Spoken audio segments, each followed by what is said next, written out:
Welcome to the Abyssinian Syllabary, where we spell out Ethiopia in 33 characters. I'm Yves-Marie Stranger, your host and the compiler of these Abyssinian lives.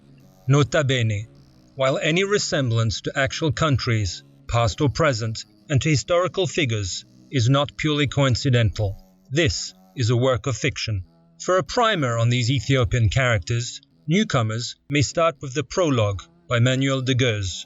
To order the book or a poster of the Abyssinian Syllabary, visit Ethiopia.com. That's UTHIOPIA.com.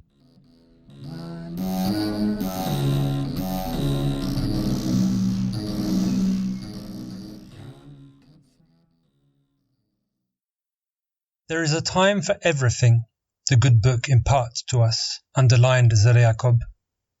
Dishevelled and wild-eyed, the gyrovague had emerged from 13 months of contemplation, spent on a rocky ledge overhanging the river Tekeze. "And what's more, it was a leap year!"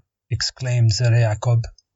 Having thus ascertained his orthodoxy, the wise man threw another empty mead flask over the cliff edge. The Apocrypha of Jacob. Leonard Cohen. Tsahai. What is it that he could not forget? With a knot in his stomach, Leonard Cohen passes his leg over the side of his bed to sit vis-à-vis the window. A throaty song coming up from the street evokes for him a recitation above a silken lamb being bled atop a mountain. But what is it that he could not forget? Cohen lights a cigarette. In the ill-lit room in the Ras Amba Hotel, he silently observes the smoke rising to the stucco ceiling. This hotel, this atmosphere, the smell. It could not be the noisy street below. It all reminded him of something he could no longer place. On the wall, a mimeograph enjoined to not shoot the cat in the room, and underlined that revolvers should be put away safe. Cohen was bemused by the injunctions. He had no revolver, and was taciturn by nature, mostly harmless in fact, except when drawing a guitar to serenade a pretty girl. Nor was Cohen given to shooting, or even shooing away stray cats. He did not read the word cat, the narcotic leaf, replaced on the mimeograph by cat. Cohen stretches his toes. He drags on his cigarette. If cats smoked, this is how they would do so.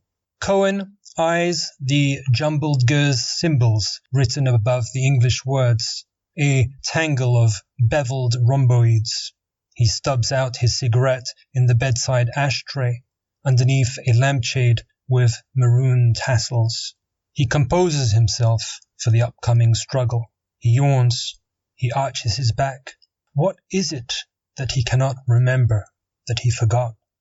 Cohen had arrived in the middle of the night by the EA Flight 1785 from Tel Aviv. Wing Commander Cohen, he had called himself, out of self-deprecation, poking fun at himself. They had not seen it that way in Israel. His disguise, bought in a military surplus store in the village, had not helped his cause. An olive green vest, tight at the waist, a canvas belt with a double row of holes, battle fatigues, and huge boots in which his feet, slender like his graceful hands, float about. This get-up had seemed very fitting in the village, but had caused eyebrows to raise when he emerged on stage in front of the Tzahal contingents. The Israeli soldiers knocked back their beers, wore scruffy uniforms, if any, and wedged filterless cigarettes behind their ears. They were made to understand each other, Leonard tried to tell them, but there never was a common ground where they could meet. King David, the wandering Jew, what was this effete Jonathan talking about? The rowdies would have snorted, if they had traded in biblical imagery, which they did not. Cohen, who hankered to be some foreboding seer, had to jettison his camouflage and fled the war scene in an Ethiopian Airlines jumbo jet. In Addis Ababa, Cohen felt at ease in the fused smell of eucalyptus and incense that wafted into the plane the moment they alighted.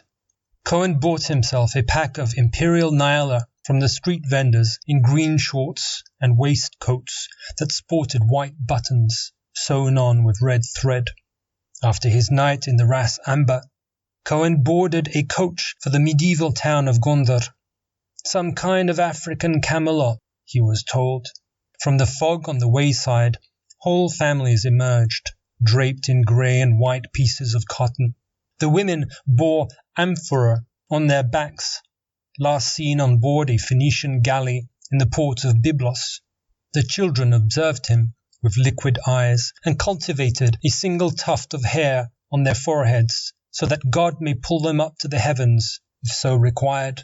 Lazaruses, led on at the end of a stick by youth sporting the afro hairstyle fashionable here since time immemorial, boarded the vehicle to sing for their supper. They collected their alms in umbrellas of green, yellow, and red silks, which they upturned to receive the clammy banknotes.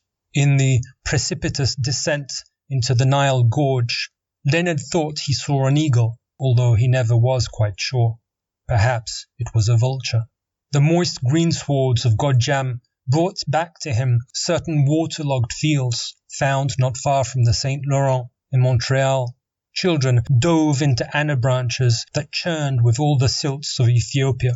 Their bodies shone in equal parts of argil and water, and their frolicking evoked some form of baptism. When Cohen asked the name of the river, he was not surprised that they called it Jordan.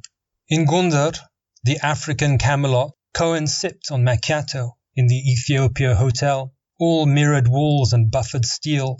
He went to the evening show in the cinema across the road, of Italian design as well, and once called Cinema Torino. In Gondar, they revealed to him peasants, similar to those already seen on the roadside beforehand, and they told him, "Behold, Cohen, true Jews." Yet, if Cohen loved them, he did not love them more than the ones he had seen elsewhere. And Cohen, at last, grasped that the cloth does not make the monk, and he said, "If they are Jews, so are we all." Boarding once more the coach, which wound its way through the Semyon Mountains, Cohen saw many more of these Jews, and he called them men. He saw vultures too, and Cohen was happy to call them vultures. Upon his arrival in Asmara, Cohen took a room in the Imperial Hotel. He summoned that which he could not recall having forgotten. He scrawled out on a paper napkin the song, Chelsea Hotel. I'm not sure. I don't remember you that well. Cohen had found the promised land after all.